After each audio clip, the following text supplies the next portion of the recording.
Guys, can you hear it? The little music of the Champions League is back. It is time for the playoff round and our first game away in Monaco. Tomorrow night in Monaco, 8:45 p.m. We've managed somehow to create our own mini drama with an unexpected defeat in Rennes, with Dembele going off in the media, Vitinha as well, Luis Enrique trying to bring everyone down. So we do have a little bit of chaos on our end, and more than anything, we have a big, important game to play with a lot of things to talk about. So let's just jump right in and go through it. So I'm not going to go back to the rain game. We did the debrief after it. We talked about it. Honestly, a very frustrating one. I still stand by that opinion. I think ultimately, this is what we're carrying on our back going into this Monaco game.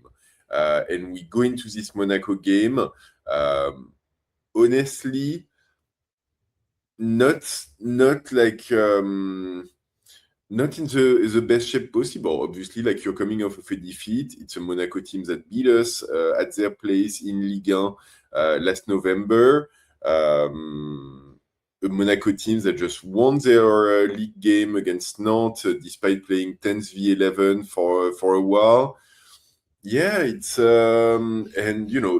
Monaco, it's never easy. It's never an easy game. It's a team. It's, I think, the team in France that beat us most often.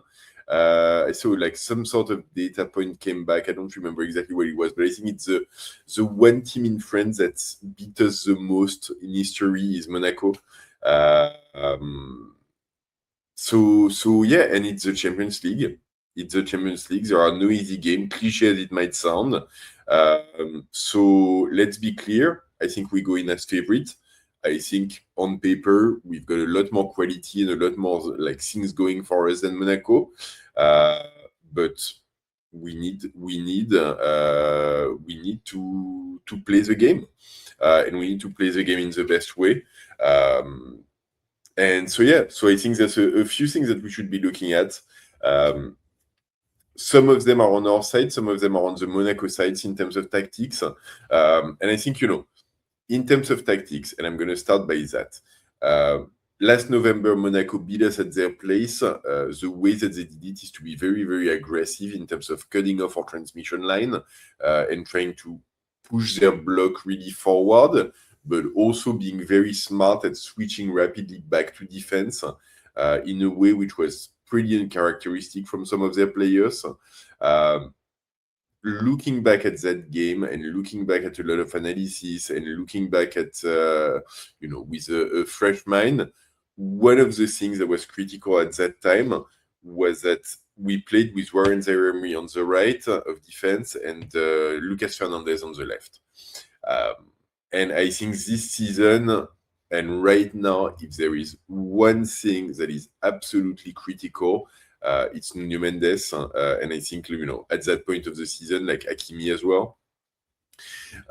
And I do fundamentally believe that just having those two players back changes the game in terms of our ability to move the ball out from defense.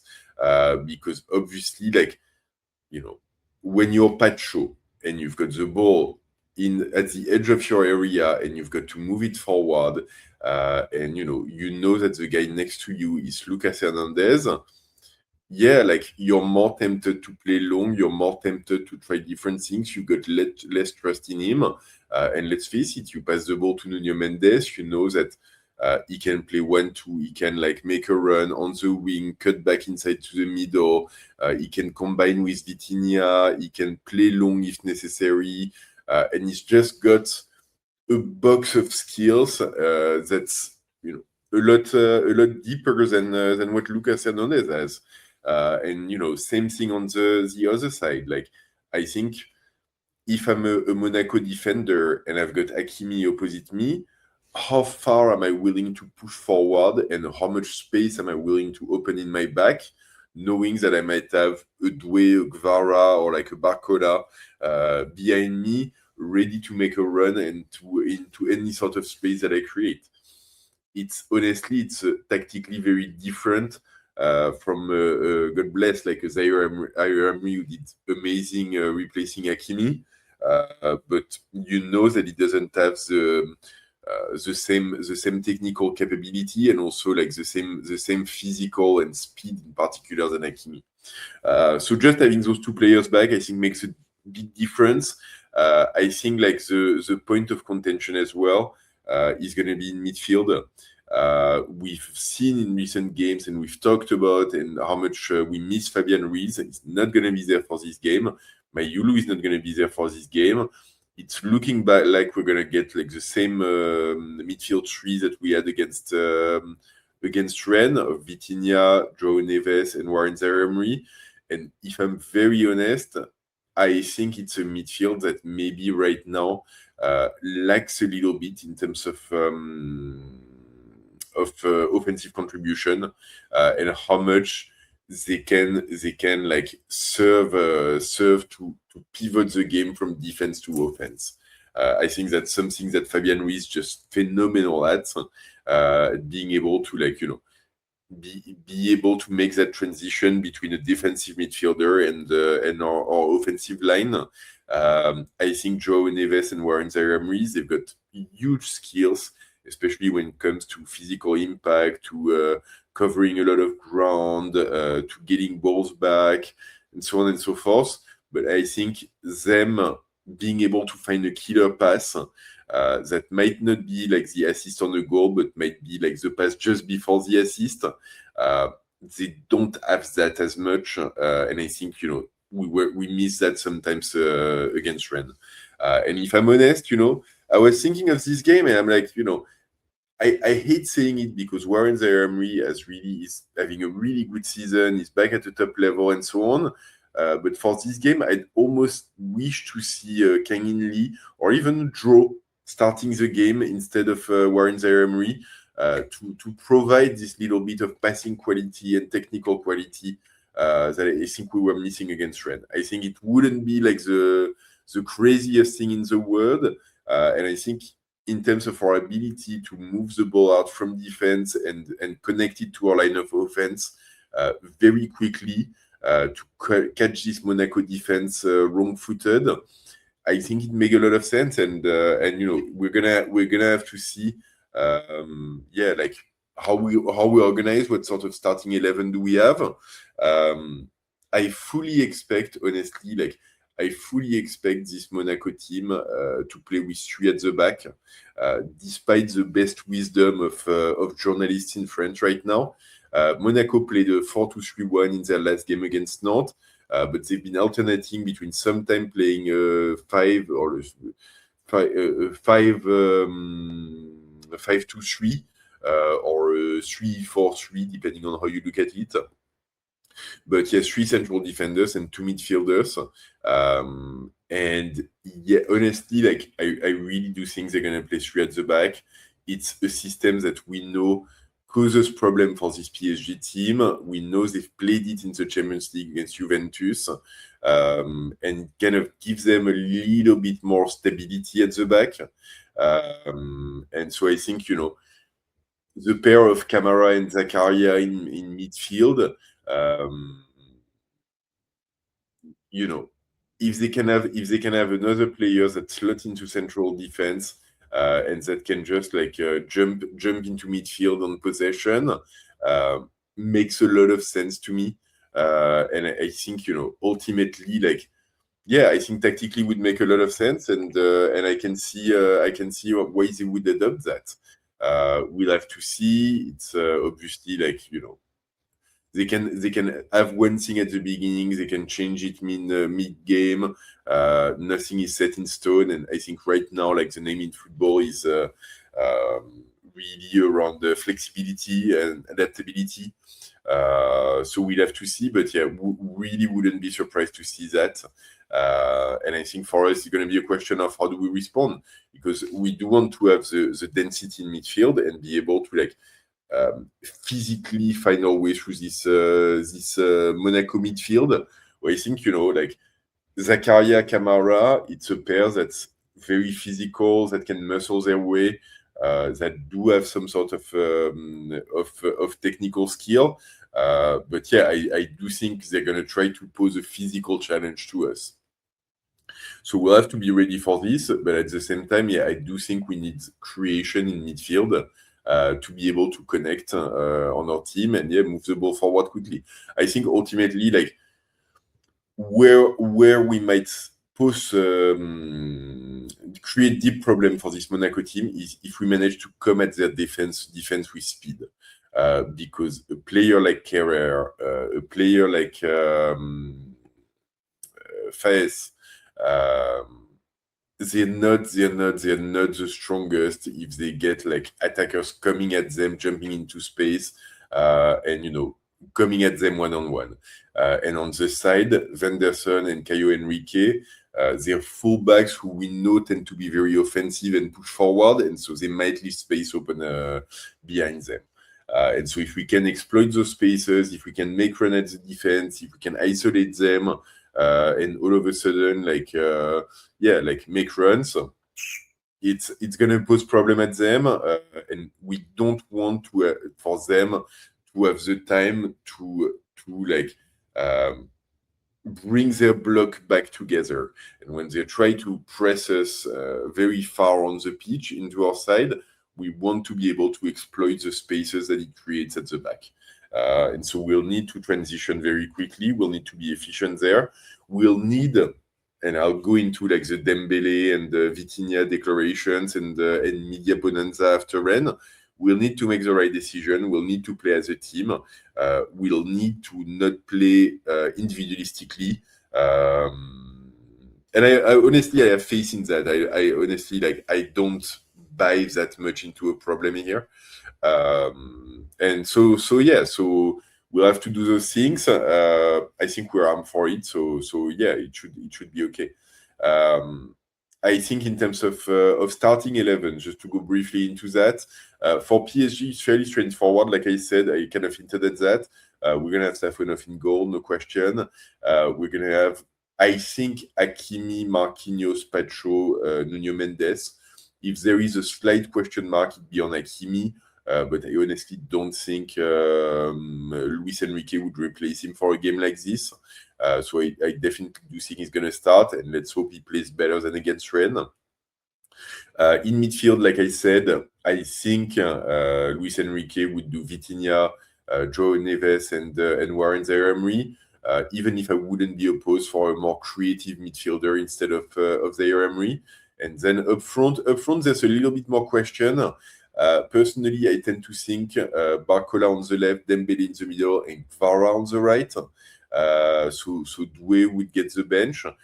I honestly, I don't think, and I don't buy into the whole criticisms that's been accumulating recently around Doué and how he made it too personal and too individualistic and so on.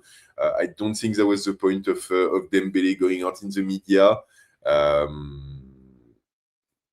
But yeah, I think Kvara on the right has actually had some really decent moments, and I really like what he brings in terms of being able to take runs from on deep. And I think with Hakimi being back, it's a pairing which I think would be very, very interesting to see in this space. And I think Barcola on the left, like I said, I think it's going to be a game of speed, and I think it's going to be a game of spaces. And I think Barcola, for all of the dangers that he creates, for his ability when he's in situations of one-on-one, and honestly, for the partnership with Nuno Mendes as well, I do think he's the better option on the left. I know there's criticism around his finishing and so on. That's not what I'm primarily asking of him. And we're lucky enough that Dembele has been in a scoring mood as of recently. So hopefully he can do that. But yeah, I think Barcola is critical to being able to create chances and open up spaces and run into them as well. So that would be my starting 11. Well, at least that's what I expect will be the starting 11 for PSG. For Monaco, we've got Cohn in goal. Like I said, like most of the media in France, all of the media in France really, is saying they're going to play a back four. So Van der Son, Kehrer, Faes, and Caio Henrique. Personally, I think there's going to be three central defenders, and I think they're going to add Teze, who, if you remember, like played the games that we lost in Monaco and did quite well in it.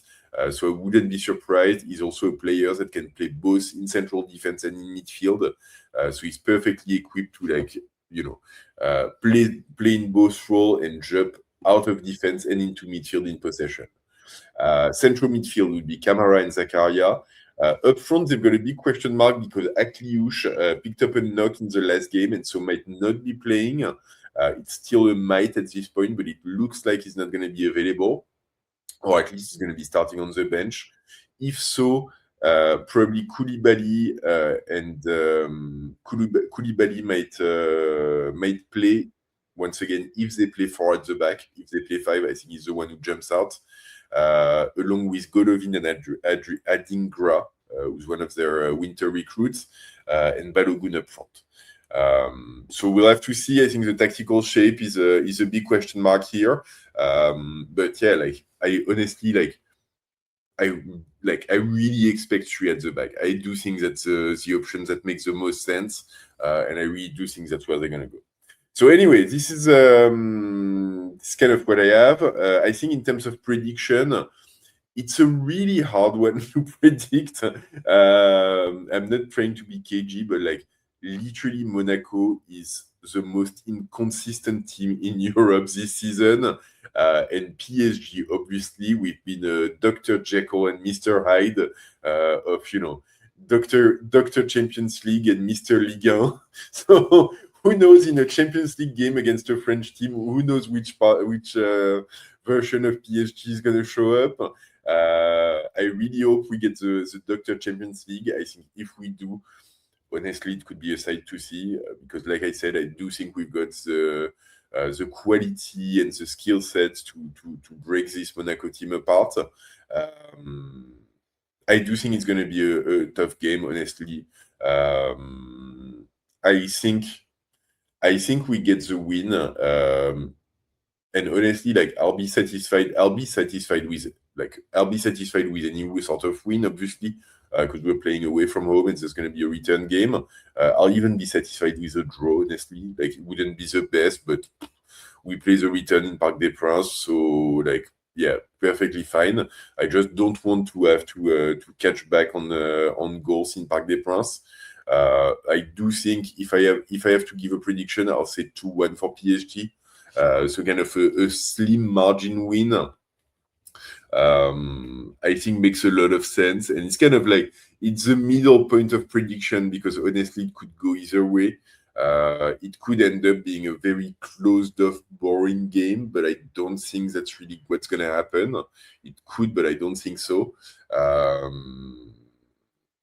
And yeah, I think if there's spaces and it starts being a little bit lively, then I think that's where our player shine.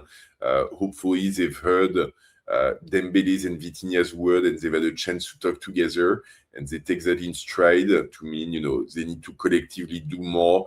They need to collectively play more for each other, make more runs. PSG was sending signals that this is what Dembele meant, that they need to make more defensive runs. They need to make more runs to call for the ball. And yes, they need to like pass the ball a little bit better.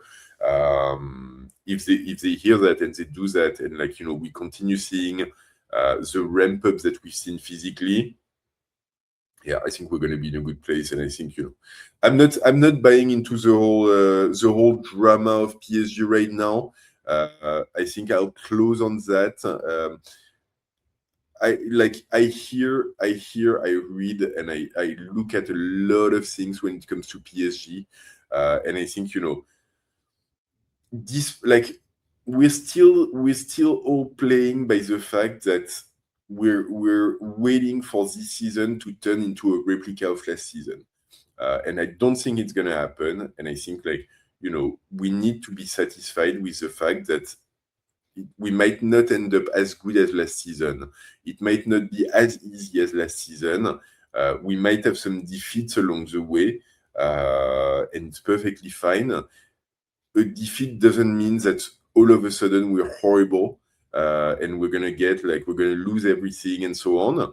It doesn't mean we're gonna win either, obviously. And that, even the Marseille win, we should take that with a pinch of salt and not think like, oh, it's fine, we're back. PSG is back. The PSG of last season is back. It's not gonna be back.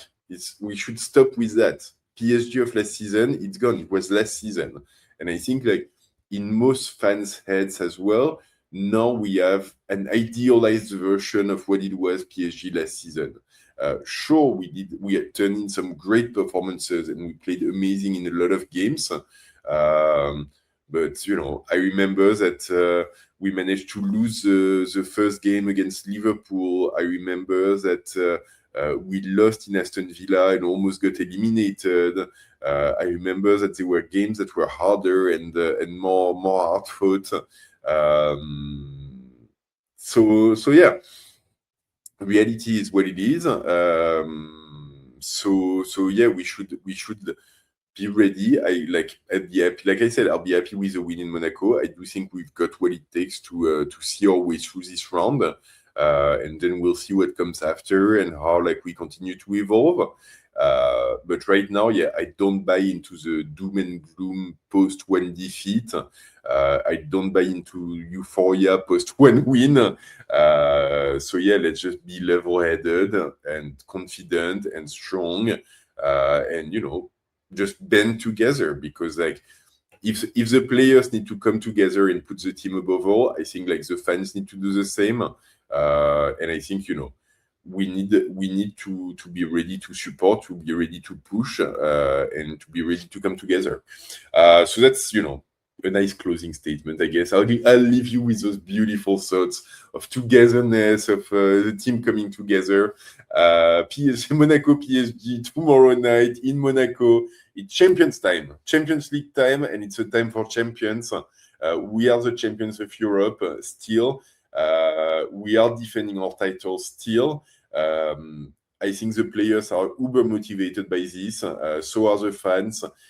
So hopefully there's a time where it comes together for us, and we can rebound from the Rennes game, make a statement, put ourselves into the best kind of position ahead of the return in Parc des Princes, even if whatever results we get won't be final, because there will be a return. This is going to be a big game. It's going to be an important game. It's going to be a good game. So anyway, let me know in the comment what you think. What's your prediction for this game? What's your expectations for it? As always, if you made it this far into the video, please drop a like. Massively helps. Please subscribe to the channel if you haven't yet. Hit the bell to get notified of future videos. And don't forget, in Monaco or in Champions League, ici c'est Paris!